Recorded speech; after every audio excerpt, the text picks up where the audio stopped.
Yep, I'm your host, Coach C.Collins. Welcome to Coach's Rize Time. Whether you're checking me out on YouTube or you listen on the audio side, I'm just here to give you some good commentary when it comes to basketball. Just give you my perspective on a couple things, have a little bit of commentary. Thank you, guys. If you've been here recurrently, I appreciate you. Thanks for following.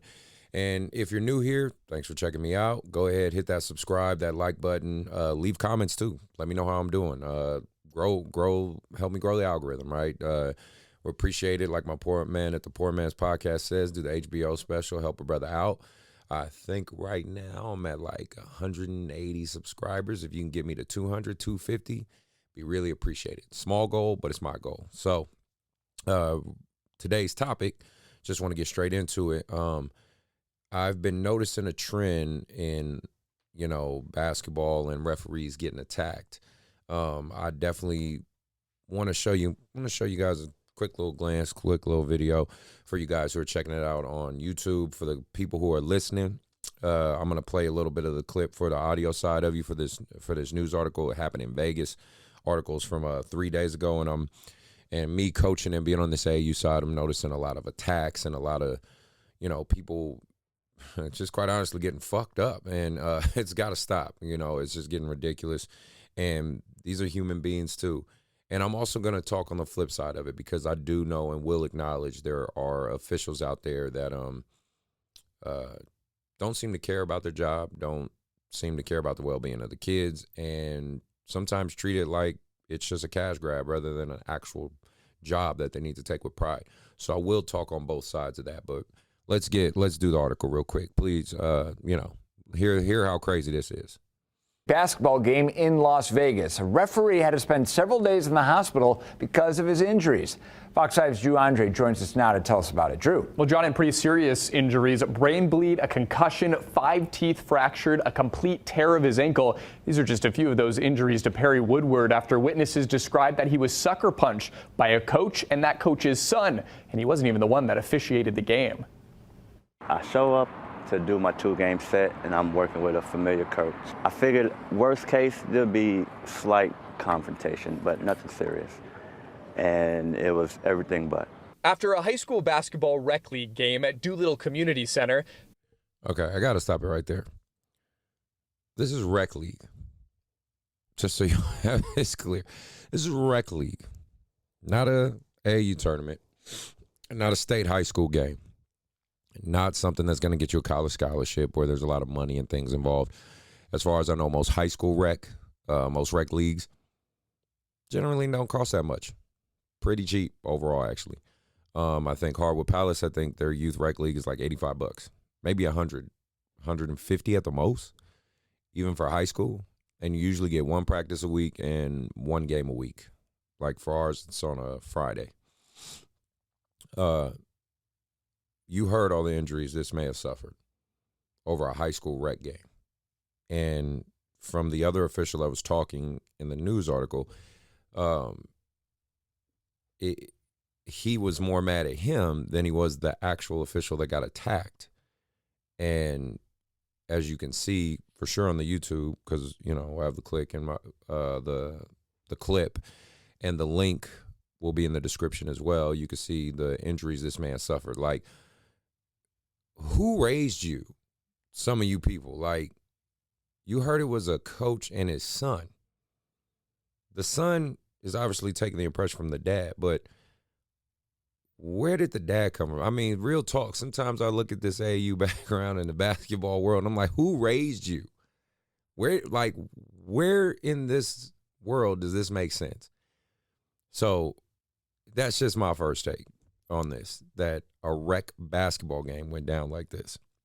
But let's go further. Let's see what's up. The chirping from a coach continued towards the game referee, Sean Rowe, and out the door to the front entrance. We come out the door. Even workers at the rec center made sure to separate the coach from the referee, knowing the coach was still heated. Rowe's friend and fellow referee, Perry Woodward, stood by to make sure his coworker was going to get out of the parking lot safely.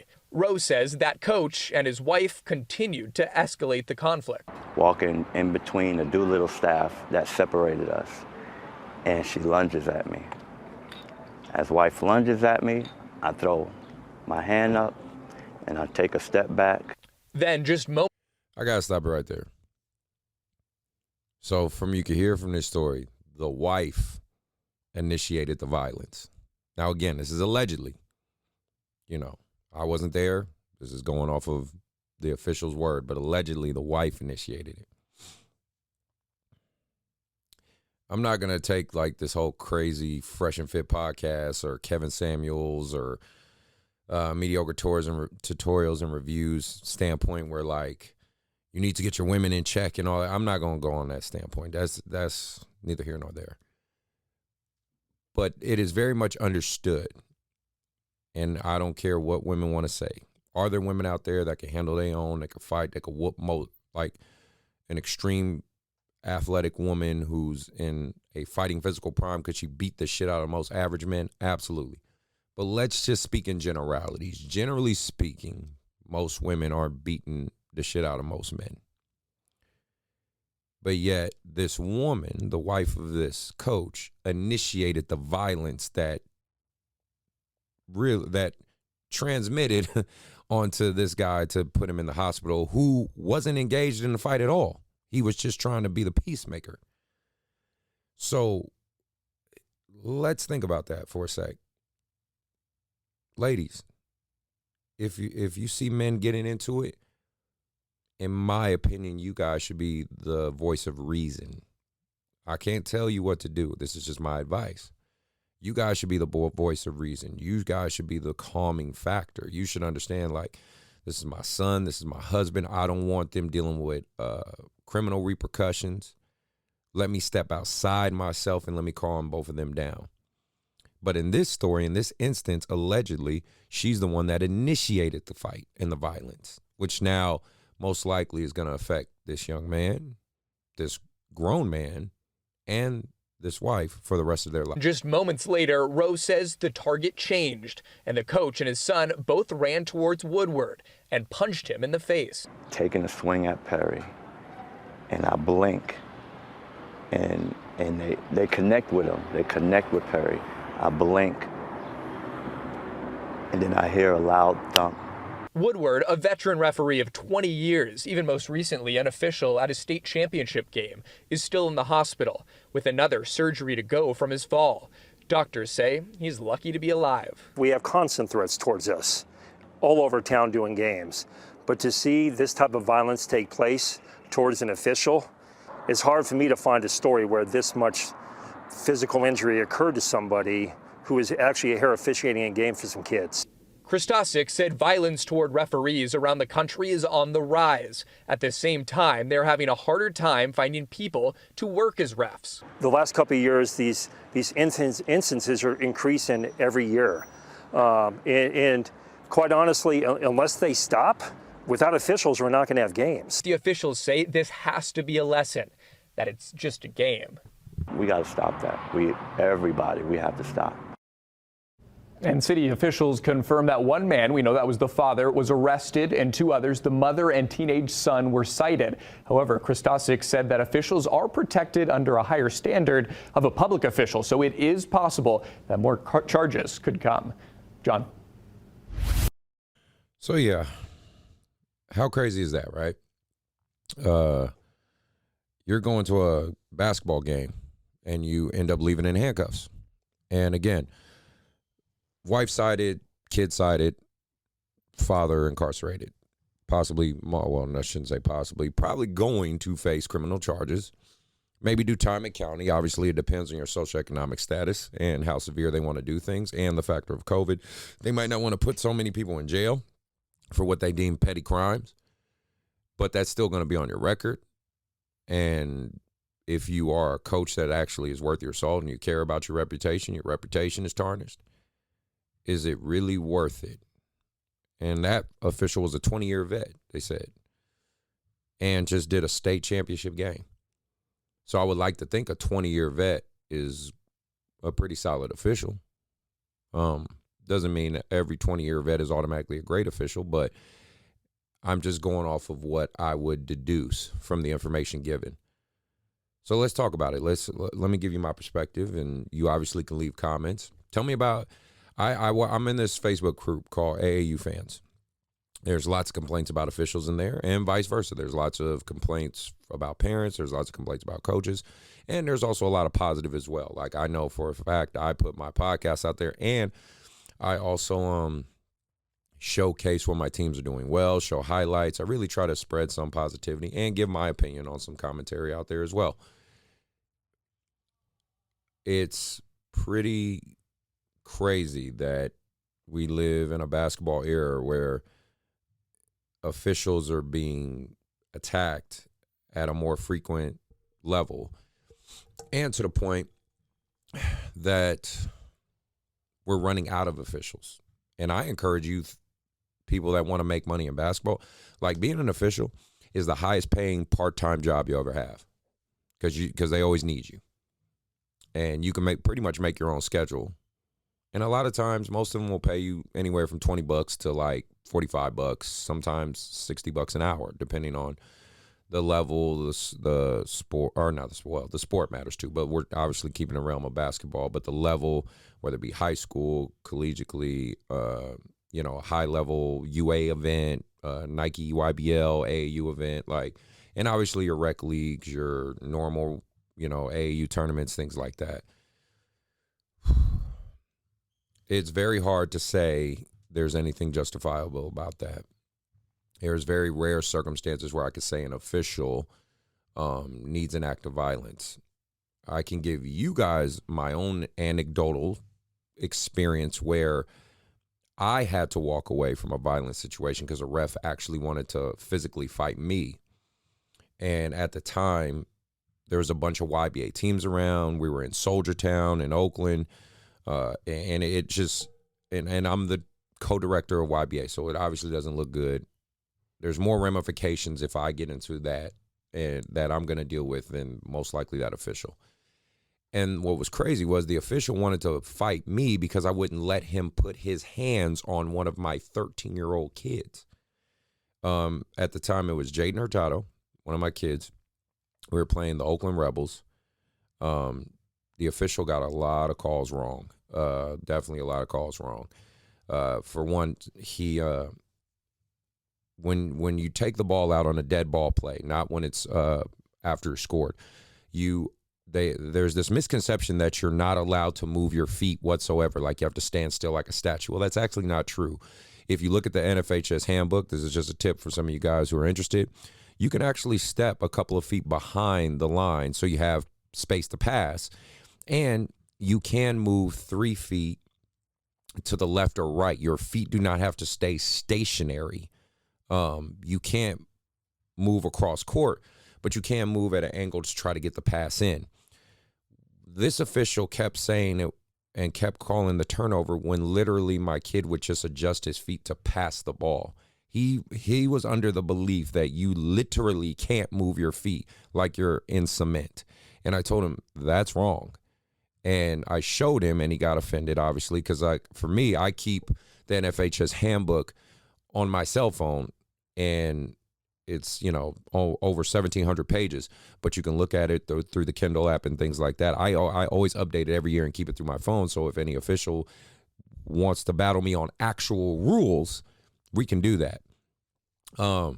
With all that being said, basically the game ended, got a little heated. They won. A couple of the Oakland Rebels kids came over to my kid trying to pick a fight, and they were pushing him.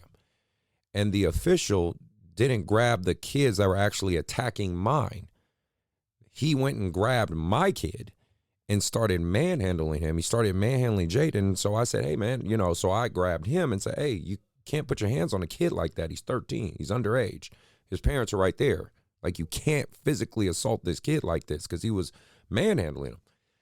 So then he rips his hands away from me, and again, I'm just holding his wrist and putting my hand on his like chest and shoulder, just like, hey man, chill out, relax. He then rips away from me and then proceeds to say, oh, let's go fight, bro. Oh, you put your hands on me. Look, we can go in the bathroom real quick and do our thing. And I'm like, what? This man wanted to go in the bathroom and fight like we were in prison. And so, of course, I'm making jokes. I'm like, dude, look, first off, I don't fight the elderly. Second off, how long you been out, bro? Because you free now. You know that, right?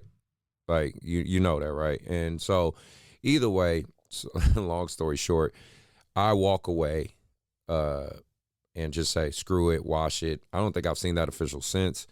And even if I did, ain't no beef, ain't no nothing against that dude. But the fact that you wanted to put your hands on a child and you're mad because you can't physically assault a child, I think that says a lot about you, man. And I hope you work through that anger and you heal and you become a better person. That's all I can do. We all make mistakes and we all get better every day. But with something like this, coaches, parents, players, we have to do better than this. This pandemic of officials being attacked. I mean, I even saw in the AAU group that officials are talking about doing a walkout and not doing any officiating for the month of July for AAU. And everyone knows, especially on the high school side and collegiate side, how important July is. It's live period events. So I definitely suggest we don't go that route either, because these kids want to play basketball. These officials want to make money, and I think some of them like basketball. The final thing I'll say about this, or that on the flip side of it, is, yes, there are officials out there who don't care, who take things personal, who have vendettas. Let's not pretend like they're not out there. There's officials that just want to collect their check. There's officials that have a personal vendetta against you. I dealt with it last weekend. There's this official, it's one brother. He definitely makes it personal, and I know for a fact, because I've heard this from other people that work the score clocks and other not officials, coaches and things like that.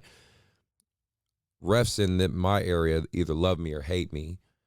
The high-level officials, I would say, the ones that do varsity, NCAA, JUCO, and they like me a lot because they know I'm going to actually challenge them and expect them to do their job at a high level.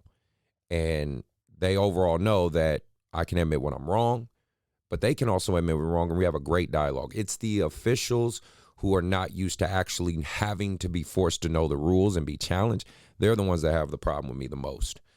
They're the ones that literally say I'm arrogant, I'm cocky, I always think I'm right. No, I actually don't. I've literally admitted numerous times, like, oh, my bad, I got that wrong. Or, oh, my mistake, you're right. But at the same time, I am going to hold you accountable to your job. So, for instance, if an RSBQ is not disturbed, and if you don't know what RSBQ is, please go look it up. And if an official doesn't know what the RSBQ is, you don't need to be an official. If it's not disturbed, or if it's not a way that you can convey to me how it was disturbed to where that is called a foul or not a foul, if I'm advocating for one of my players, just because I'm asking you to explain it and justify it through the course of the rule book should not be offensive to you. If anything, that you should take that on as a challenge. But of course, there's a lot of officials that feel some type of way. I present this to a challenge to any official in Sacramento, because Ted's been on my show and other officials have been on my show. Any ref that wants to sit down on this podcast and challenge me, play for play, call for call, knowledge for knowledge, you're more than welcome to. Let's get your perspective. Let's hear your side. Because, again, I don't think you guys really want to do that. I don't think you really want to sit down and be held accountable to a standard and be challenged on certain things and learn certain things, because it's hard to admit that you might learn from a coach. Because the thing is, I'm receptive from learning from you. I know I am smart enough to know I don't know everything, and I'm always willing to learn and learn something new in this game. So I put that challenge out there for any of you guys that want to check out, what I do here, my side of things, and I'll check out your side of things. Also got to keep in mind that basketball has become a very universal language. So with that being said, I want to mention my guy, Adam Fowler from Fowled Out Podcast. He is a sports commentator, much like myself. He also talks about mainly the NBA. I obviously talk more about youth and the AAU side and different life politics and things like that, but he talks the NBA. I definitely suggest you go check out the Fowled Out Podcast. I'll play a little bit of clip from his show, and then, you guys take a listen for yourself, but links for him will be in the description as well. What is up, everybody? This is Adam from the Fowled Out Sports Podcast. And if you like takes like these, The Brooklyn Nets won the James Harden-Ben Simmons trade. They did. I think that we're going to look back at this trade 2 to 3 years from now and say that the Nets absolutely won this trade. Or these. Look, quote me all the stats you want. That still doesn't change the fact that Aaron Rodgers is Charmin soft. So, yeah, check out the Fowled Out Podcast with my guy. You know, he's doing his thing just like me. We're all trying to make it in our little own niche here on YouTube and in the audio side of our podcast world. So hopefully this illuminates some things for you. I know this is a longer episode than usual, but, you know, with this official attacks going on, I think it needed to be addressed. And I'm just speaking on my side of it. You know, agree, disagree, love to hear your comments. Again, hit that subscribe, hit that like button, and let me know what you think.